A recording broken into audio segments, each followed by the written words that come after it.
Boom. All right. It is Friday and it's 11 o'clock. So that means it's office hours. And I'm excited about this week being able to share a couple of things. We're going to be focusing on underwriting today. Excited to have folks that have joined us here. So, Harless, welcome. Kim, Vanny, nice to meet you. Vanny, good to see you here as well. I know we're working on a deal with you, so that's exciting. And welcome, Aaron. Good to have you with us. So today it's going to be a little bit of a different format. Eric is actually still traveling back from a trip to Europe with his wife. And our focus today is going to be on spending some time just working on sharing how we underwrite, this mysterious practice of underwriting, and see if we can help people understand how we come to the conclusions that we do, how we understand what the value of a property is, which is really the foundation for determining your purchase price. And it really also goes into it goes to determining later on. We won't talk about it this week, but it goes to determining how much am I going to put into this property as well. You got to look at your ARV comps and make sure that your rehab is going to bring you to that after repair value. But today we're going to go through a couple of deals. We're going to show some actual deals that we have funded and why we made the decision we made to fund it, and also look at a couple of deals that we have not funded. One of the most common reasons for denial in our system is due to ARV.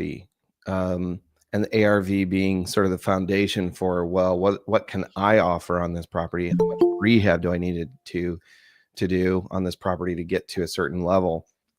And then therefore, what is my purchase price? So when we determine ARV and it's inflated or off, that can throw our purchase price off by quite a bit. And so it's really important that we nail that one.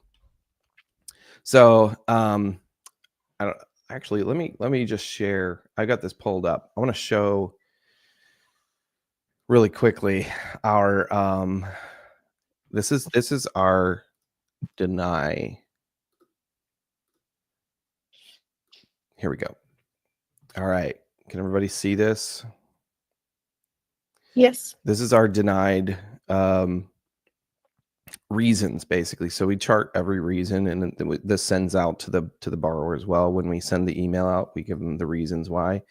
As you can see, this is the most common reason. You see, ARV is one of the most common reasons for denial, where that ARV was just an inflated or maybe the borrower was using comps that weren't the best comps. Maybe they were outside of the normal comping parameters. And so it paints a picture that isn't entirely accurate for what that specific property in that specific neighborhood can go for. So let's go ahead and pull up really quick, Mariel, your screen. And let's start with, let's actually start with the one of the properties that we just denied. I think let's go with the 1929 Lennox. And let's walk through that one really quick. So 1929 Lennox, which Mariel's pulling up here, is in a neat neighborhood for sure. It's in a neighborhood in Atlanta. And you see my screen? What's that? Do you see my screen? The map? Not seeing the map yet. Okay, then it's on the other one. One sec. Looks like you're sharing us. Okay. I have it in another one, but I'll add it. There it is. All right. Easy. So yeah. So 1929 Lennox. This is it's a cool neighborhood. Maybe you can take them for a quick spin through the neighborhood there on Google Map, actually. Street view is neat. You can see it's, one of those pleasant, nothing crazy exceptional, but it is pleasant neighborhood. Most of the houses are kind of a little bit of a more ranch style house. There's a few that are not, but a lot of them are kind of that sprawling. Yeah, there's an example of one that's not, where it's a 2-story. But the operating premise for this borrower, who does have some experience, so they've had some deals that went really, really well, but this particular deal, their after repair value that they believe this property would have is $2.2 million, and their purchase price was $1 million. They were planning on putting $425,000 into fixing it up, and what they were planning on doing is, currently it's, how many square feet is that? 2,873. Yeah, they were planning on essentially doubling the square footage, and there's a couple of considerations that really come into play there. So obviously, okay, I can look at comps and see if there's comps that actually bear out that doubled square footage.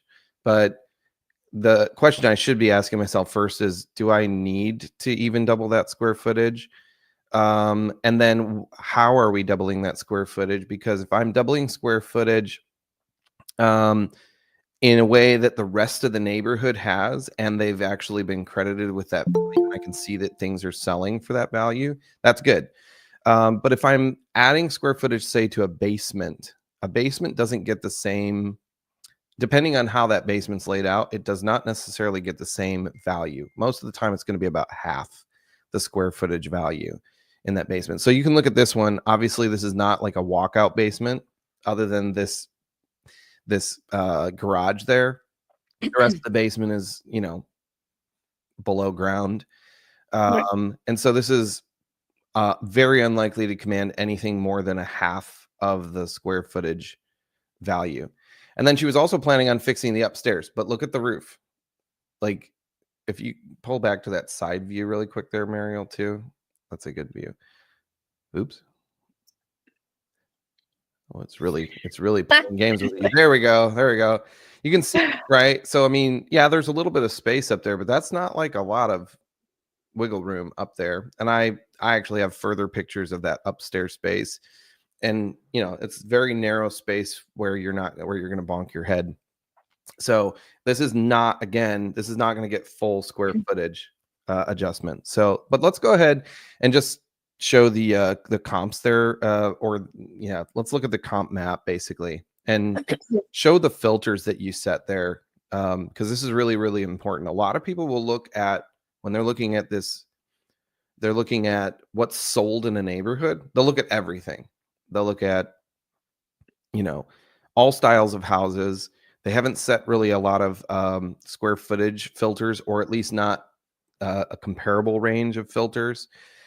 This one, we actually set inflated filters, right, to 7,500, because she was claiming she was going to make this square footage a lot bigger, but I don't really think it calls for it. So honestly, we could even filter that down, Mariel. Let's go ahead and filter that. Yeah, we're just so what's more plausible for her, like the actual credited square footage. So the property's here. Yep. And so she believed 2.2 million for the ARB. Which even when we opened it, right, there was pretty much nothing here for sure. Yes. Or even kind of close, but most of them are like outside or crossing these major roads. Yep. Which is a completely different neighborhood. Yep. Or different style. Like, can we share the CMA now or later? Yeah, let's actually open it up really quick. Let's just say, all right, so maybe she actually expanded the square footage. Here? Again, she's only going to get about half that value. Yeah, let's go ahead. Let's open that up. Because she said it was a 5,000 plus. That's why I put this one just to see. But yeah, should I put 7,000? Yeah, set it to 7,500. Again, the biggest houses that were built in this time period, just at face value, there's nothing supporting this. There's nothing. Whatever is closer to 2 million. Mm-hmm. It's a completely different style house and far. Yep. Right? There's nothing for 2 million. So let's go ahead and pull open the CMA. Now this is a realtor CMA, and this is again a challenge. So you may get CMAs like this from a realtor, and you got to be kind of critical of what they're sharing with you. So the very first one, most of these are newer builds, right? It's a little hard to see the builds here, but I actually went through a lot of these, and they are new builds. So this first one was built pretty recent, the Berkshire Road one. So it's a new build. It's much bigger. The style, I mean, just in that thumbnail, that is not the same kind of house that we're looking at. And it needs to be a comparable style of house. Same with Beach Valley. Next, this Brook Forest one doesn't even. This is the best company. I was kidding. This is not a ranch style house. Next one is this Welburn. I know this is a basically New build. build. Again, Merton Road. Keep going. Robin Lane. Yep. None of these are comparisons. Sussex Road. Now, this is where she thought this would maybe add value. She was saying, well, this one was built, I think this one was built maybe in the 30s. But again, let's look at the style. This is a Spanish style house. I mean, I don't even have to go in there too far, but you could pull open even like a Zillow listing. You'll see this is a very different style house. It's 2-story, full 2-story. Yeah, there you go. You got this nice little pool area, right?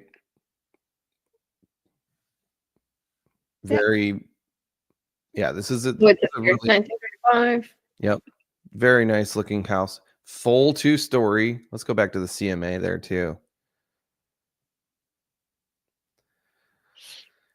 And then this pattern continues throughout the rest of the CMA. So again, using properties that are not the same build style. Even some of these were fairly close, like within a couple of streets or so, but that doesn't figure into the value of your house if it's an entirely different style. Well, most were like here, right? Exactly. Yep. A lot of them are Properties further here. south. Yep. So the closest that are 1 point something million to this one are this. Yep. Which is kind of like more similar to Much closer her to the size of house. the house. Yep. Like if you see, but 1.4 is not near close to 2.2. Yeah. Yep. So this is the first filter, and we did, obviously we denied at this point before we get into full underwriting, because there's no point in going through and like getting a full comparative analysis. I already know that we're not going to be at 2.2, and so her purchase price for 1 million is way too high. Ultimately, she was looking for a loan amount of 1.4 million. 1 million for the purchase, and then the basically the 400,000 worth of rehab. And we're seeing values that basically say, well, that's what the house is going to be worth when we're done. So that loan doesn't make any sense. So that's the first one.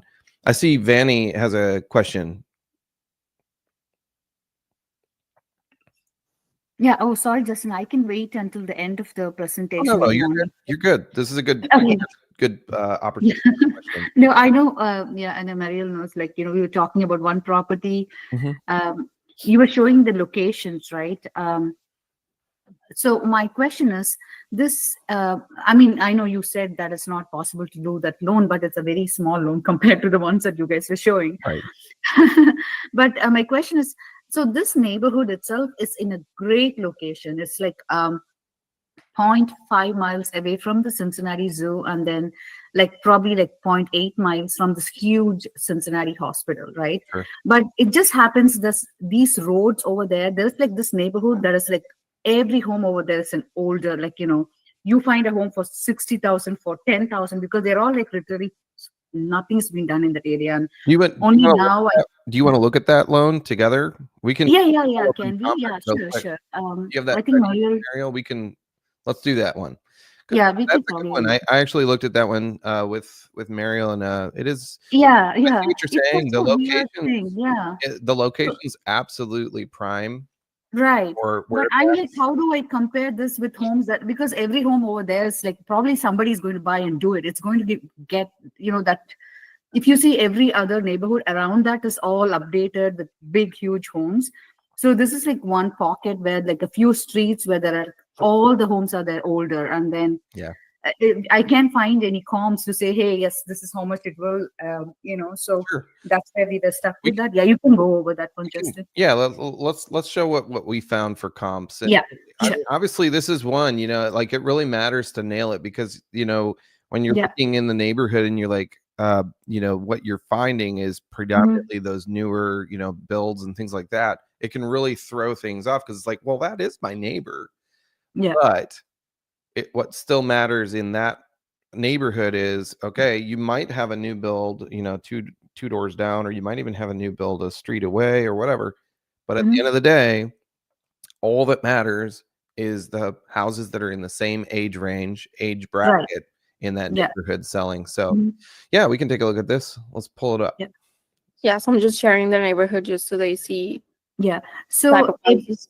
sure, Maria. So this neighbor, this is how this whole road and also the next road is. But then if you just go like 0.8 miles to the next, it is like all like 600, 500, like the huger homes, and the neighborhood is like, it's just like 0.5 miles to that hospital. I tell you, you should come out of that neighborhood and then see around. You will be like surprised, like how close it is to all these amenities. So Oh, I can see how close it is. I mean, there's yeah, a Cincinnati Zoo really close. yeah, zoo's like 5.6 Yeah. miles or something from Haven Street, and also the Cincinnati UC West. That's a Clifton campus. It is a very huge hospital. Yep. So But the even if it's a important thing, rental, it's a great rental. even Yeah, in go this, ahead. even in this particular scenario, the most important thing is not those new builds. Yeah, It is, if we're going to fix up the existing structure, Mhm. the only thing I can compare it to is structures that were built in a comparable range. right. So the new builds is great. It definitely speaks to what's going on in that neighborhood, which is good. Mhm. But Mhm. I can only look at market comps that are comparable, right? So I have to Yeah. be careful. I always put it this way: I have to compare, a Honeycrisp apple with a Mutsu apple. Mhm. I can't compare a Honeycrisp apple with a blueberry. Annoying. So Yeah, I have okay. to be careful, even though they're Mhm. both fruit, they're both going to be different. So it's really, really Yeah. important to compare it. So let's pull up the comps there, Mariel, and Mhm. let's actually work through some of these really quick. Okay, so this is a 1,346 square footage, 1890 house. Yeah.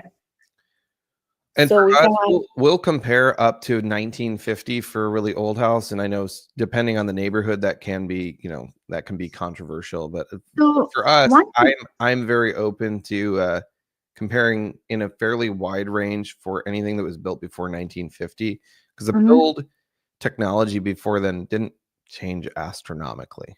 So yeah. let's go So ahead and my question, Justin, like, filters here. right now we are comparing something. I know the year matters, but then when I renovate this building, will you be looking at the renovated ones, or you're going to look at the older homes that is in that road? Those are not renovated. So Yeah, how we're can gonna we look at. So what we do is we look at Mhm. renovated comps that were built in the same era. Oh, okay. Yep. Okay. So we want to so look for at, example, this like, one, this one here is Mhm. a great example. It's maybe not the best. I'll Mhm. let you take it like away, Mariel, because you can talk through some of these really quickly. Yeah, so this is a really nice renovated property, and this is Is quite close. this even a real picture? Sometimes they do add, some of my Okay, that's fine. so the property is here, Mhm. right? And it is the Avondale. How do you say it? Avondale. Yeah, Avondale, yeah. So we, try to stay within the same neighborhood. Ideally not crossing roads, but staying in the same neighborhood. Do we have a So 0.5 mile or some kind of distance, Mariel? What distance we like? 1 mile, 1 point? well, How this on Zillow, you cannot say the distance as in like Oh, okay, you're on. Okay. yeah, Okay. you just Looking at the neighborhood. Okay. yeah. I mean maybe here like the zip code, Mhm. Yeah. or you can draw like the Go what ahead. areas you want to get out of. Let's just do it this way, Mariel. Go ahead and Mhm. walk through your comping, and then we'll Yeah. do a Q&A after that. Sure. Okay. I'll do So with the filters that we set, We have, the closest that were renovated, and you try to find similar houses, although there's not really a house that looks like it.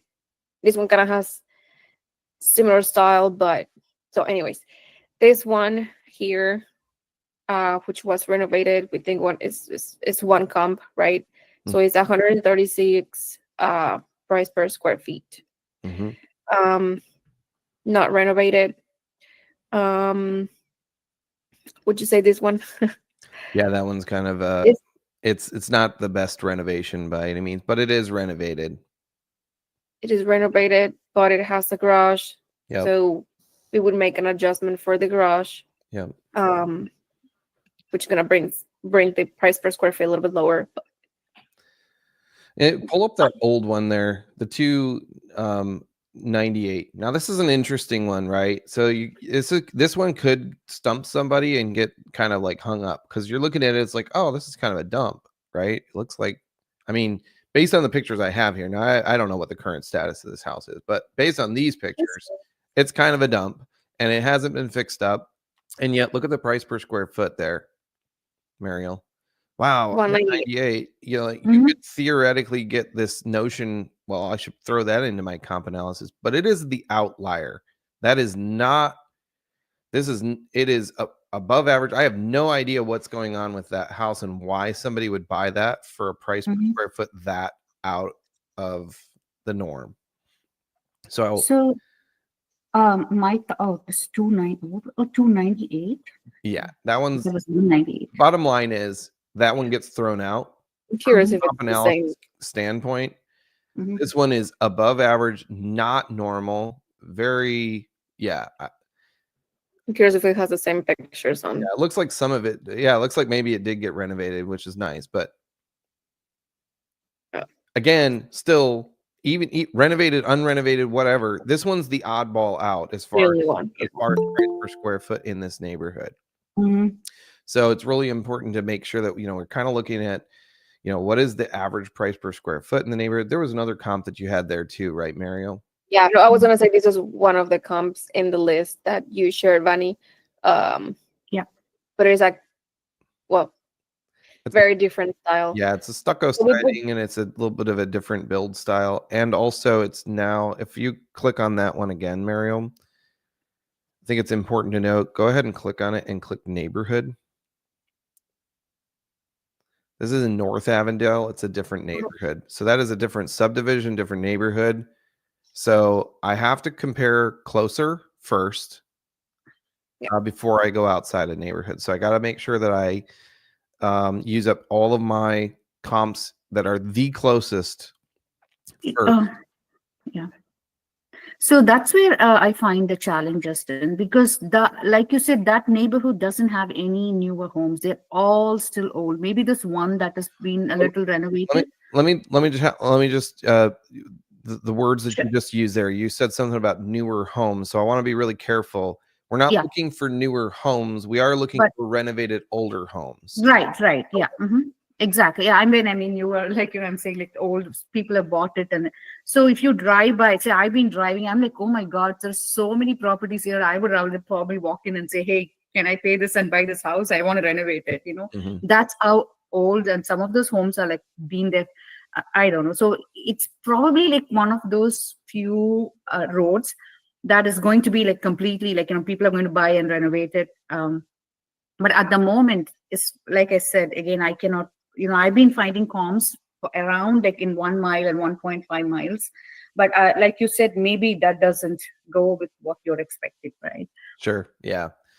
Yeah. So we got to use closest first and the closest best comp first. So first off is going to be, I think that 150 is probably about as close as we get. And then, we look at. And I was going to say, when she said 1 mile, 1.5, that's probably like out here. Yeah. Which if you see 200 something, 35. Major road. Like if you see the Zillow or Trulia or Realtor already is appraising that the current value is 140, 150. So if I'm putting another 40K and I can definitely sell it for 220, right? or I can even like lease it, like I can rent it. So the exit strategy could be different. Does that matter, Justin? Like when we're looking at comps? You have to be really careful with a Zillow estimate. Zillow Okay. estimate is not going to be entirely accurate. Can give you like a ballpark, but Yeah. that, Mhm. there's a few things that come into play, right? So Right. Zillow is not sitting there filtering, oh, this one was renovated, this one wasn't renovated. So it's going to Right. give you sort of Mm-hmm. an algorithm assessment based on Yeah. kind of everything that it sees selling in that neighborhood, Right. which may be more, depending on the characteristics of the neighborhood, may be more reflective of what the after repair value is, Yeah. Mm-hmm. not reflective of today's value. Because Zillow most often is not going to take into account its current value. That's the most common problem that we see when we've comped hundreds of properties. And the most common problem we'll see is that Zillow is actually closer to the ARV, Mm-hmm. and and the present value is much lower than what Zillow is saying it is. Yeah. So let's kind of piece together what this property likely would be worth here, Mario. Yeah. So ideally, we want to look at 90 days first, but there's really not a whole lot, right? Mm-hmm. We pretty much only have that one on the same neighborhood. This one was not the best renovation. Is it Avenel? It is. Yeah. Okay. Oh, It's not terrible, but it's not amazing. Yeah. A Mhm. lot of it's the pictures. The pictures stink too. 125, 136. So okay. Mm-hmm. This one is North Avenue. Well, that's it. There's only that. Yeah, there's really the two that are the strongest comps in the neighborhood there. So we open it to 6 months. We have this one, which is not exactly the same type of house, right? Like, Yeah. but it's part of the same neighborhood. It was renovated. So in this case, if this one was sold in March, we need to make adjustments for sold date because it was older than 90 days. And it has a garage. Yeah. And that's another thing to consider too right now when we're adjusting. So we're adjusting down for anything older than 90 days because most markets are actually softening right now. We're seeing heavy softening in some of our North Carolina markets. And there are parts and pockets of the Atlanta market and some of the exterior, some of the peripheral markets that are really adjusting. Ohio's been a little bit insulated, but is seeing some softening. So it's really important to think in terms of, okay, if I have to use something that's older, that price point, that valuation's got to hold me 7 months from now. So if I'm already seeing a trend downward, I'm going to be conservative in my estimation and make sure that I'm not just claiming my 6 month ago value as my 6 months from now value, my 6 months in the future, my 7 months in the future value. Now it's like this is a 1338, right? Same neighborhood with a garage, nice rehab, sold for less than 200,000. So how is the other house, for example, smaller, no garage, right? Like sell for 265, right? Like how do we how do you say it? How do we prove that, right? So there's no 30 or whatever. Yeah, right. Yeah, got to be really careful that we don't end up with an inflated valuation because that'll throw off your purchase price by a long shot. And then you can end up over leveraged in what appears to be a really solid neighborhood. I've seen this happen over and over again. I've got a good capital partner friend of mine who invested in a deal in the investor was really positive about it and did have experience and was really excited about the neighborhood. It's a really beautiful neighborhood. Everything in that neighborhood is just spectacular, but they're about $1 million over in their value. And unfortunately, I don't know if they'll make their money back. We talk about this one, how this one actually sold for that, but we have to make the adjustment because it was sold in April. Mm-hmm. So if we say 265 minus the adjustment, 10% is 238,500 divided by the square footage. That brings that 138 price per square feet, Mm-hmm. which is almost the same than this one, Which was more recent. Yep. which is the recent one. Yep. Yep. This one is not that far. Yep. So do you want to say do we like do the average of the three price per square feet? Yeah, let's go ahead and let's get an idea of what this ARV ballpark would be. Now, obviously, we're not doing a full comp analysis. We're not sitting there comparing every single feature side by side for everything, but we're getting some ballparks here. Well, let's start with this one because I already have it. So the 265, right, minus the 10% adjustment, and price per square feet is 138. So we have the first one at 138. We know this one we don't need to make adjustments because it was sold very recently. So that is 136. And then this one, right? Yeah, that one, or it could be even the 171 down south. We can try both. Okay. So 196 minus 10% minus the garage. Oh, I put so 10,000, right? Yeah. What does that bring that price per square foot down to? Divided by 1338, 124. 124. Yeah, let's actually back out of that one, because if we go down, let's go down to the 171, because that one was sold more recently, wasn't it?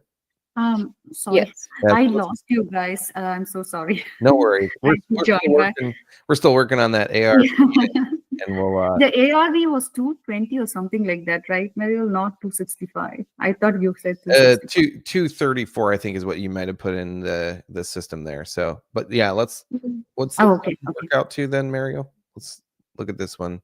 I thought it was 265. What's the square footage here, or the price per square foot down below? This one minus the garage is 117, so it's actually lower. 117. Oh, that's because this one was not as. Yeah, it's not the best rehab. Okay. I don't love that. So sometimes you have to make a, the 285 that we saw once. Did we look at that already? There was one. Oh, we looked at that one, the 285. Yeah, we looked at it. The one that you see on your the first one that you see on your screen. 285, 3-bed, 2-bath. Did we already talk about the Ardmore Avenue? That's 452. About that one. This one? This one, 298. No. The one that's on your screen, the first one. This one? Yeah, that one. Did we already? That one's another neighborhood. That's in a totally different neighborhood. Oh, okay. Yeah. That's why. Yeah. No. Yeah. We're only looking at here. Yeah. Yeah. So, and then, this is where you might have to make a judgment call, right? So you're looking at 170, which is not the nicest looking rehab. I think we kind of agree that that's kind of ugly listing photos, not nice rehab. And then we have the 196 there, Mariel, which is technically an older one. Let's pull open the kitchen there. Let me see that. That looks really good. I mean, it looks good. Yeah, it's pretty. Justin, are you saying this is not a good? Yeah, this one I am saying is a good. Yeah, one. It's the one with 170 below that I didn't think it was. Oh, okay. This one's pretty good, especially for this one seems to be awesome. Yeah. So, this is where you'd have to make a little bit of a careful decision in more deeper analysis. So let's just use this one, Mario. Yeah, I did. I know that we're going to be in the ballpark though. What this one was 124. Okay, so 124 plus what? 124 plus 136 plus 138 divided by 3. That is 132.66666 times 12. No, 13.46. That is 178,500. So we're coming up pretty consistently with around the 170 mark for this, not 230 or not over 200,000. And it's easy to look at some of the comps around and be like, oh, I think I'll hit definitely that range. But, Yeah. you know, that's where it comes down to. It's really, really important that we break this down to the price per square foot and, you know, do our comparative analysis between the features. And obviously we would get a little bit more granular with that. I think we probably made some of the bigger adjustments that would need to be made on these before we, you know, finalize that price point, that ARV. But I think it's somewhere around 170, which is, you know, can be a little deceptive when you look at the neighborhood. You might look at those houses and be like, oh, look, there's a bunch that sold for 200 and some. I'm sure I'm somewhere around there. But when you break it to the price per square foot and you actually pay attention to the adjustments that do need to be made given market trends and just standard adjustments too, because there's standard appraisal adjustments, 2025 appraisal guidelines, which I can actually provide that if you guys are interested in that. On our website, we actually have, I'll put this in the chat. We have our appraisal guidelines that we're following for 2025. I'm just showing where it's in the here if you want to. Yeah, 2025 appraisal guidelines. Boom. There you go.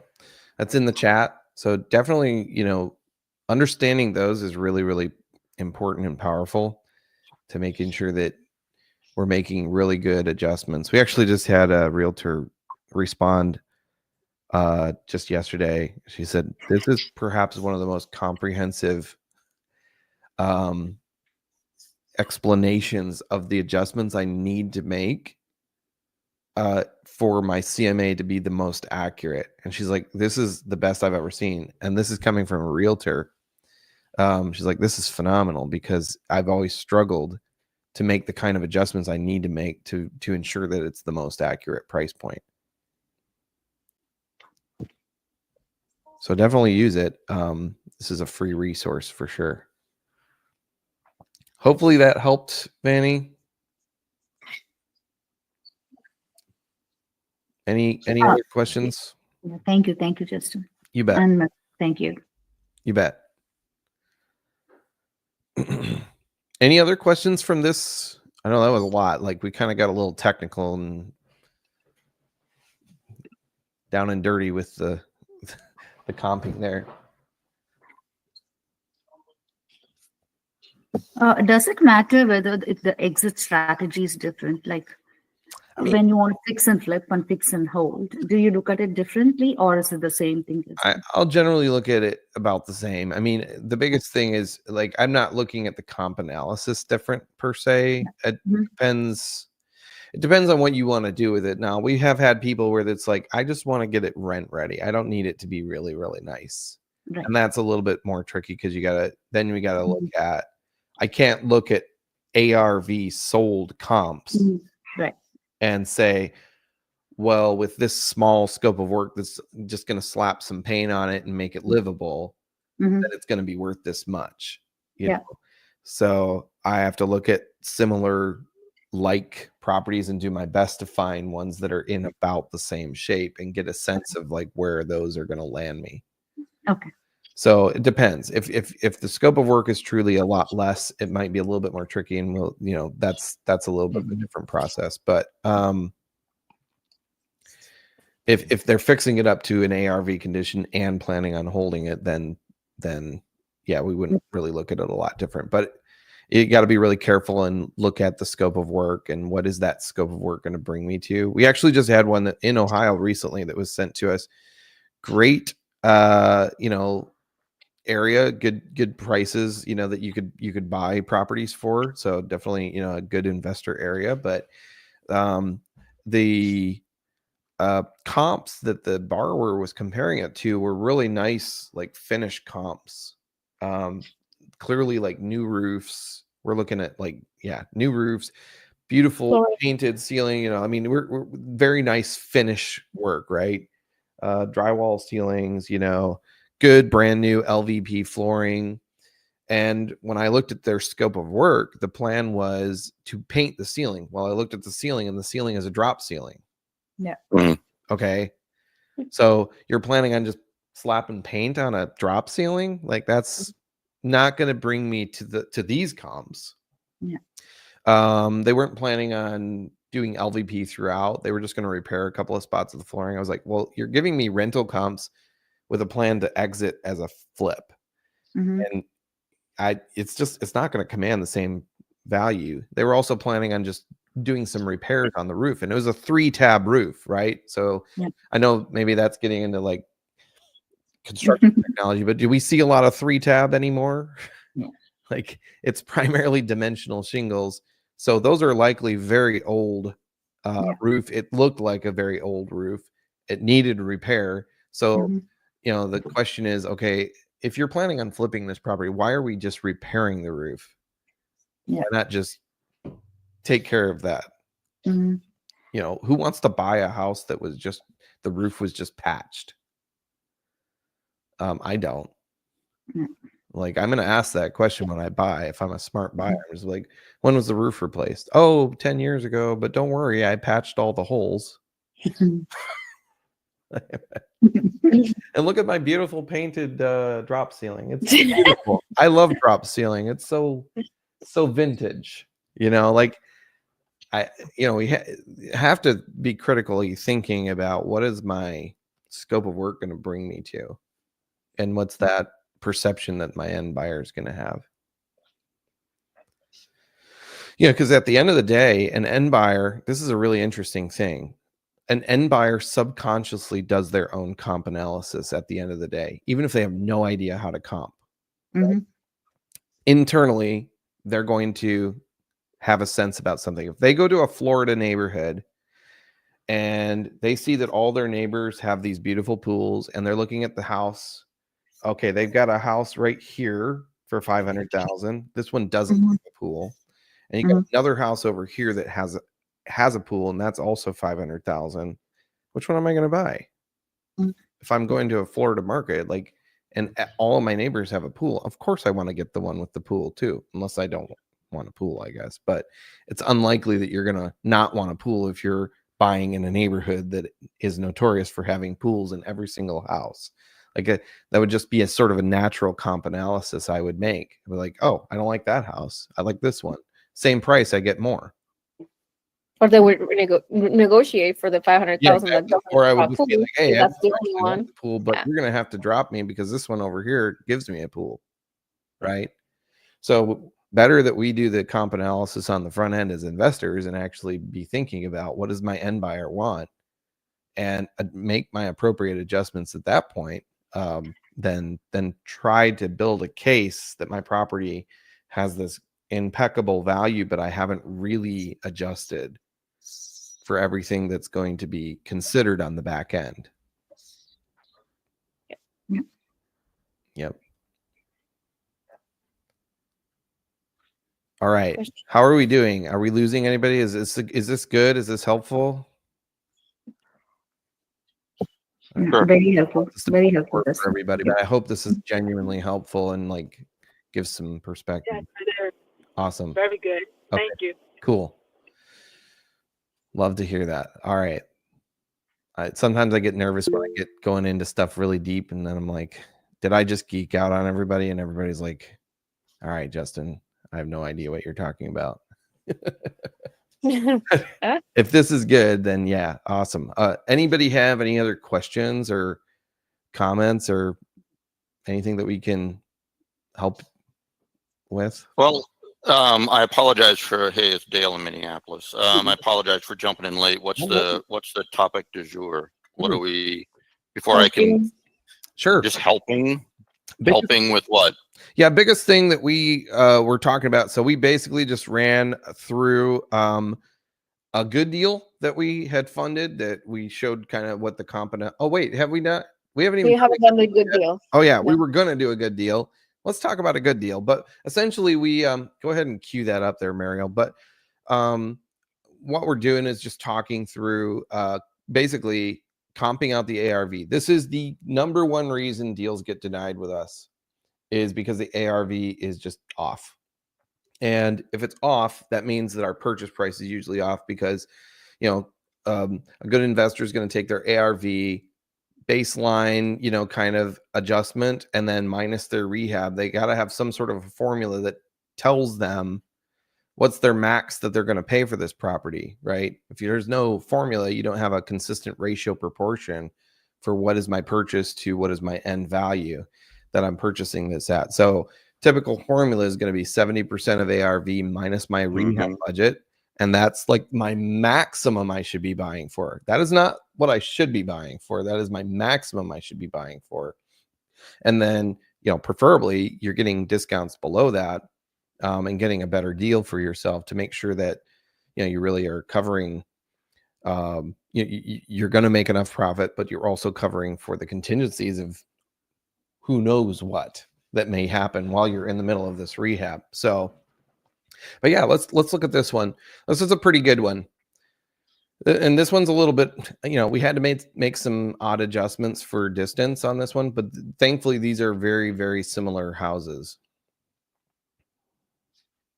Right. So the property is here. Well, West Virginia is an interesting.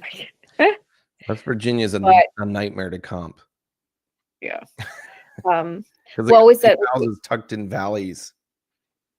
That we can show the houses, right? Yep. So the subject property is this one. Yep. No garage. Yep. Okay. So we have this first comp. Very similar. Similar, was closed in June. Just this one has that like carport thing, basically. Carport. So we make the adjustment for the carport here. Yep. So from 165 and what else? The distance. We made an adjustment because this one was a bit of a distance, and we wanted to make sure we kind of covered the unknown between, because this is a very tricky neighborhood. This house is kind of, it's so that pull up the map there really quick, and we'll just show like this one's tricky. So yeah, all of this stuff, it's hard to see because there's no topography, but this is all these little squiggly roads here. Yeah. That's like, it kind of ends up being like valleys, and it's just interesting how it just, all the neighborhoods end up kind of being segmented into these little valleys. And it's, you know, it's very hard when you get out into those valleys to find something that's a comp without going in from those valleys and looking at some of the neighborhoods. So we found that typically they hold their value in West Virginia going out. I don't think I'd be comfortable doing that in some other markets. In West Virginia, we've found that typically holds. But let's go ahead and look at the other comps there really quick too, Mariel. So again, very similar like style house. Again, kind of has that weird, that little tiny carport thingy going on. Yeah. So that we made adjustment for carport. Yeah, but it's there. And then it has an extra garage. The garage, I think, in the back too. If we pull it open more. Yeah, there it is. You can see it in that aerial. Where is it? This one. There. Yep. Garage and carport. Yep. So we made an adjustment for those. And then the last one.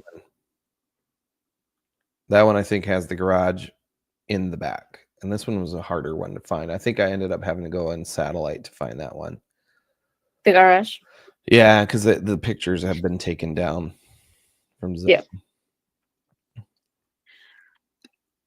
So garage, yeah, this one had the garage and the distance as well. Yep. Well, or similar houses, obviously. Your build is a 3-1, so we're staying same amount of like what rooms I think they call it, right? Yeah. Yep. Yep. Square footage. So it brings to, using the average, brings to 133 ARV. Mm-hmm. And they were planning on doing about 26,000 on rehab. So the most that they could be buying at is 66,979. That's the maximum low offer, and our loan would be for, well, it was for 60,281. They actually ended up purchasing for 60,000, so we just gave them 60,000. Oh shit. So there's no down payment. Yep. And then their total loan was 86,432 with the rehab included for this one. With contingency. Mm-hmm. Yeah. And this one, they're planning on holding it. These are, there's actually quite a few folks in West Virginia. They like to hold their property, so they're cranking this one out. They're already basically done with the rehab, and they just closed this one. Man, when did they close this one, Mario? This was very quick. Let me see here.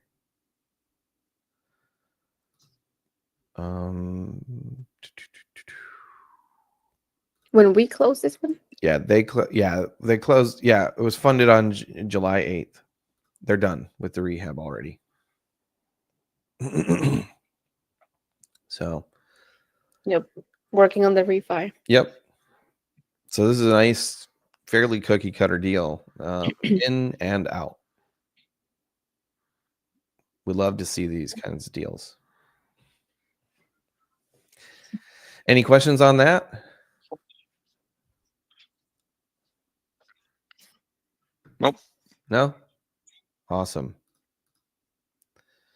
Let me open it up. I know we got about 10 minutes left, but I want to open it up. Like, what are you all working on? Is anybody got something specific that they're working on, or something off of this topic you want to ask a question about? It doesn't have to be about underwriting, but if you got do you want to go way off topic? Sure, I don't care.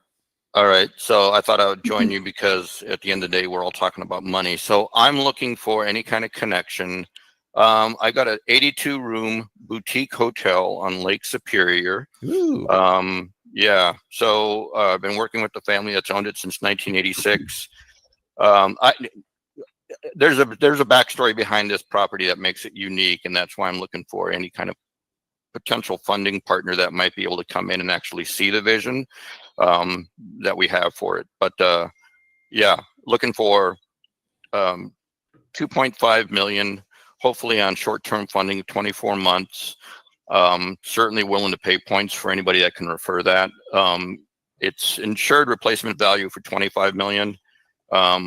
Acquisition for us 3.4, but the seller's carrying back $1 million note for 24 months, interest only payments during that period. So a lot of opportunity to improve the NOI. We feel very comfortable. The banks in the area want to lend on it, but we need a 12-month rolling P&L. And that's part of the backstory. The family that's owned it since 1986 sold it on a land contract. The dude that bought it on a land contract was a knucklehead. He's out of the picture now. And so the family says, we want you guys in there. The bank said we want to lend on it, but the former owner cannot provide. He's not willing to provide us with any kind of P&L or anything like that. So we're starting from a blank sheet of paper. Makes sense. Yeah. All the numbers that we get is from the family that's been operating it since 1986. They're giving us numbers, but we can't take an actual P&L to a bank. So therefore they can't lend on it. So we're looking at in 18 to 24 months, having solid P&L, go in, refinance this thing easily for 6 or 7, if not more million, and everybody wins in the end. So I put my contact information in the chat. If anybody knows of anybody that's willing to look at a deal like that, we've already turned down one funding partner here in the Minneapolis market that saw the property and wanted to do a hotel conversion. We said, no conversion. Yeah. This unit has been operating as a hotel for 100 years. Wow. And to this day, it's still a hotel. We're not going to convert it to apartments now. Wow. Yeah. Very interesting. So this is like on Lake, you say it's on Lake Superior. So is that kind of, almost in the Duluth area? It's across the bridge from Duluth. So Superior, Wisconsin is across the bridge from Duluth. Nice. Yeah, that's a neat area. Yeah, and surprisingly, there's a lot of activities up there. Marathon, there's a lot of activities. It's a destination for a lot of events. And I mean, during some of those events, they're getting $400 a night for these rooms. But I don't want to hog up the time, but I'm just saying that I put my contact information in the chat. If anybody can think of somebody that's willing to look at deals of that nature, We'll look at equity if we have to. We'll certainly pay points if somebody can refer us. Sure. Yeah. Okay, cool. Yeah, very interesting. Yeah, I it appreciate that. sounds like a big project, but an interesting one. Yeah, I mean, the bigger part is the family that sold it had newly renovated the bar. It was a brand new bar. The guy that bought it apparently had some religious objections to alcohol, so the bar has not been operating for the years that he's had it. So that's our first thing, is to come in, get the bar stocked, get that operational. Oh, yeah. And that would be a massive improvement on NOI right there. It's already NOI positive based on everything, but there's a lot of upside potential. I don't know if it's anywhere near this, but I actually did I do a little bit of video production as well, back in my prior days. But I filmed a music video up at Split Rock Lighthouse. Sure. That's Man, up on the beautiful up there. Yep, that's up on the Minnesota side. But yeah, we get all that kind of tourism up there. Yeah.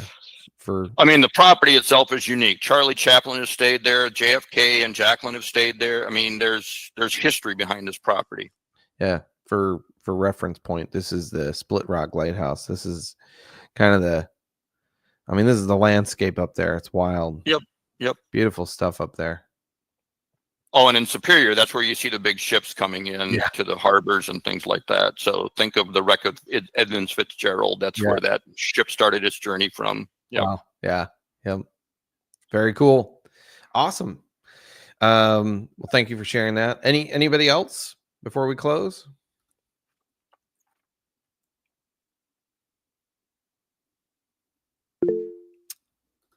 Loretta. So I may have any can help. I don't see your information up at the top here. Oh, perfect. It's in the chat. Here, I'll open up the chat and you should see it. I'll drop it again in here, Loretta. There you go. I appreciate that. Yep. Awesome. Well, this was great. I hope this was helpful for everyone, and look forward to seeing you guys again next week. Let me know. Let me ask you. I guess this would be a feedback moment. Would you guys like to see a little bit more of this stuff on office hours as well? I know we often keep it very, very open Q&A kind of stuff, but if we drop an occasional, sort of like a tutorial or educational kind of piece like this once in a while, is this helpful? Anytime somebody can point out like lessons learned, hey, we learned this the hard way. Yeah, we have a few of those. Yeah, absolutely. Awesome. Cool. All right. Yes, got Brian McMullen. Good to see you, Brian, by the way. Loretta, awesome. I'm seeing the feedback. Thank you, guys. Awesome. Well, it's been great hanging out with you all. And we'll probably come back and do another session similar to this with other topics. We could probably hit up the ARV thing a few different ways and many times, because it is a common challenge. I know. I mean, nobody wants to overinflate the property and then get screwed. But a lot of people end up overinflating accidentally, and they literally could get into a spot where they're really upside down, and that could be just extremely damaging to them. And I view it as our responsibility as lenders, with the knowledge that we have. And I realize there's lenders out there that are maybe not underwriters, and so they're just doing their best to figure out how to make a wise choice in an investment, and they need an underwriting team as well then. But for us, we understand underwriting, and I view it as a responsibility on our part to call it out and just point out to people when this doesn't make sense, and we don't want you to lose money. We want to make sure you win. And so that's one of the reasons we share that in the feedback to the borrower when we're denying the deal. It's like, here's the following reasons, and we're open to explaining it further to them if they really want to improve and hit that next deal even stronger. We'd love to share with our borrowers how they can improve next time around and have an even tighter number, because the tighter the number, the more likely you're going to get consistent funding over and over and over. So Awesome. Great hanging out with you all. Have a great weekend. Take care.